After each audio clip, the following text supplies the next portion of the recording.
Welcome to Pallavi TV. ఇప్పుడు బంగారం ధర బాగా పెరుగుతున్న నేపథ్యంలో రకరకాల దొంగతనాలు జరుగుతూ ఉన్నాయి.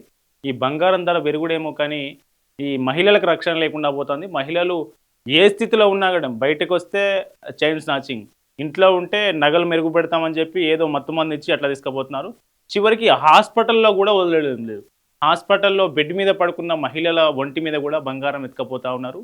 అది ఇక్కడో అక్కడో ఏదో చిన్న క్లినిక్, మామూలు హాస్పిటల్ కాదు, పెద్ద పెద్ద కార్పొరేట్ హాస్పిటల్లో కూడా ఈ చోరీ జరగడం అసలు అవాక్కవ్వాల్సిన పరిస్థితి. రాష్ట్ర పోలీస్ యంత్రాంగం అట్లాగే కార్పొరేట్ హాస్పిటల్స్ యాజమాన్యాలు కూడా నోరెళ్ళబెడుతున్న పరిస్థితి.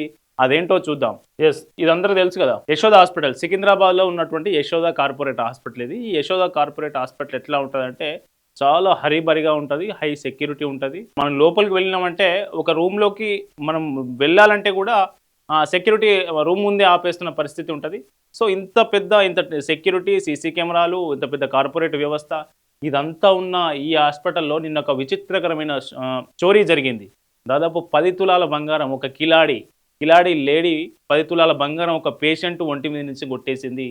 అసలు అది ఎట్లా జరిగిందంటే, ఇప్పుడు ఈ ఫోటోలో చూడండి, ఒక పేషెంట్ పేరు సుధారాణి. కొంచెం హెల్త్ బాగాలేకుంటే హాస్పిటల్ తీసుకొచ్చారు. హాస్పిటల్ తీసుకొచ్చిన తర్వాత ఇన్పేషెంట్గా అడ్మిట్ చేసుకున్నారు.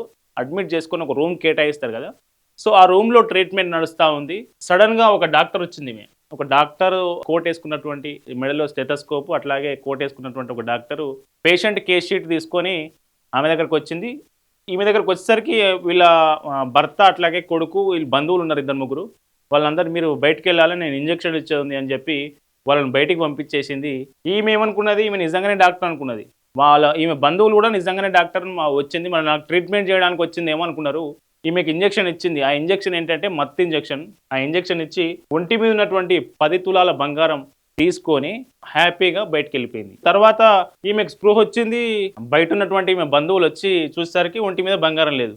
10 తులాల బంగారం ఏమైంది అని హాస్పిటల్ వాళ్ళకి కంప్లైంట్ చేస్తే, హాస్పిటల్ వాళ్ళు సీసీటీవీ ఫుటేజ్ ఓపెన్ చేసి చూస్తే ఈమె ఫస్ట్ కేస్ షీట్ ఎక్కడైతే ఉంటుందో, పేషెంట్ కేస్ షీట్ ఎక్కడైతే ఉంటుందో, నర్సింగ్ స్టేషన్ ఉంటుంది కదా, ఆ నర్సింగ్ స్టేషన్ దగ్గర పోయి ఒక ఇద్దరితో మాట్లాడి ఈ పేషెంట్ కేస్ షీట్ తీసుకొని ఈమె దగ్గర పోయి అట్లాగే బంగారం తీసుకొని బయటికి వెళ్తున్న సీసీటీవీలో స్పష్టంగా కనిపిస్తూ ఉంది. దీనికి సంబంధించి పోలీసులు కేసు నమోదు చేసి దర్యాప్తు చేస్తూ ఉన్నారు.